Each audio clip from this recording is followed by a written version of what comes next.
Hi, I'm Tim. Welcome to our channel. Thanks for logging on. If you enjoy these videos, do me a favor right now and subscribe to our YouTube channel, Watchbox Reviews right now. I would really appreciate it, and I'd be able to deliver my best to your inbox on a daily basis. And if you like our watches, first, I don't blame you, but you can also see them in detail, high-res images, full pricing, boxes, papers, and accessories on the watchbox.com, where our watches are always for sale 24 hours a day. Buy, trade, and sell watches on the watchbox.com. Today we're discussing a Rolex Oyster Perpetual GMT Master II reference 16718 in yellow gold. This one, featuring an N serial number, dates to approximately 1991, and it is a gorgeous example of a Serti style dial on the most traditional of golds. Nothing wears traditional yellow gold like a Rolex, and you can see this is an imposing watch on my 16 centimeter circumference wrist. That in spite of the fact that it's a traditional pre-super case GMT Master. So 40 millimeters across the round of the case, not including crown or crown guards, but a more finely profiled set of lugs than you'll find on a contemporary Rolex GMT. The timepiece measures a reasonable thickness of only 11.9 millimeters, so not only is it going to fit underneath the jacket sleeve, but also the dress sleeve beneath. You'll see from lug to lug, the watch is relatively constrained, 47.6 millimeters from lug to lug, but this timepiece does feature a 92908 solid end-link bracelet, so it extends a little bit farther across the wrist, 51.5. For those who want their emerging vintage-era Rolex, and this is right on the bubble these days, to have a more modern wrist stance, it's good to get a solid end-link bracelet, and thankfully this one does have a correct period 92908 bracelet. It's got an R stamp, so roughly 1993.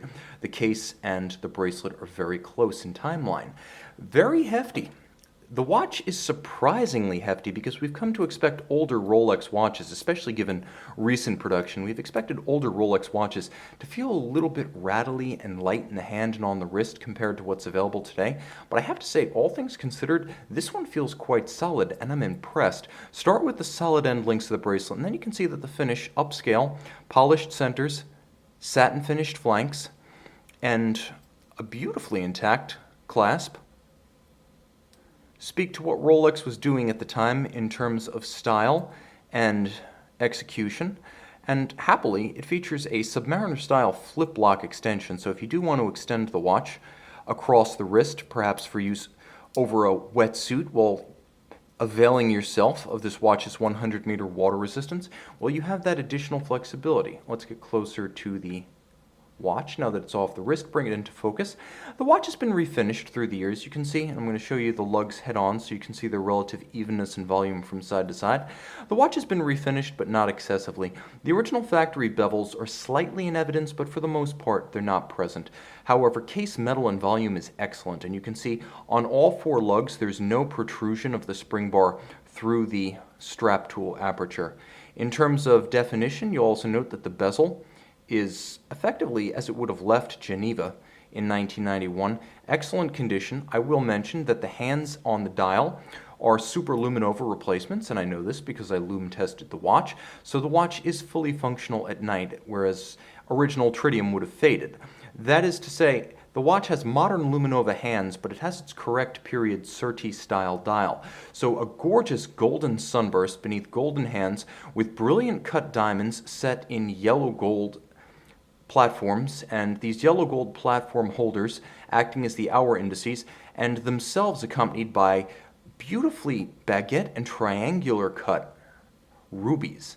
Not the synthetic rubies that you see created by the Verneuil process on a movement, no. This is the real thing, actual rubies, chosen by Rolex in Geneva so that they are a perfect color and tone and texture match. So everything from the grain of the rubies to the color to their consistency from side to side, hand selected and then optically evaluated, even back in the early 90s, to ensure a perfect match. The dial is immaculate. You can see its original tritium signature, and the date disc, as you can see, is proper matching metallic gold. Now this is a GMT Master II, which means it is a true dual time zone, caliber 3185 inside. I mentioned that the watch features 100-meter water resistance, and sure enough, it's not a diver, but it does have the ability to get wet and wild in the surf. It is an aquatic watch without being a dive watch. 31 jewel caliber, 3185, beaten away at 4 hertz or 28,800 vibrations per hour, gives you the ability to change the local time independent of the 24-hour hand, and of course the local time driving the date forward or backwards as you cross the international date line, and significantly not interfering with the chronometric precision of the watch as it continues to tick even as you make that indexed hour adjustment while traveling. COS certified Swiss chronometer, it features a free-sprung index and a full balance bridge for shock resistance, and a Breguet overcoil hairspring, the better to earn that chronometer certificate, giving the hairspring concentric beating in every position with respect to gravity. That is, it's resistant to positional induced timing deviation. Of course, 48-hour power reserve, automatic winding with a smooth bidirectional action. Really, since time immemorial, the late 1950s, Rolex has focused on bidirectional winding, and that's become a brand signature in an era when just about everyone's gone to unidirectional, with the exception of perhaps some Panerai calibers, Audemars Piguet, and Rolex. Rolex sticks with bidirectional because it is more refined, smoother, almost impossible to hear and impossible to feel. And that is a refined watch you see right here. A pilot's watch, yes, but more of a private jet pilot's watch, or more likely the luxury armchair aviator. Of course, with the traditional bidirectional rotating pilot's bezel, you can temporarily read 3 time zones by offsetting from the 24-hour hand per the local GMT offset of your port or airport of entry. You can see this one and make it yours on the watch box. And we are back with the Rolex GMT Master II 16518 in yellow gold. As you can see, the original tritium hands were replaced by Luminova, so you don't get the patina, but you do get the legibility and functionality of your watch at night.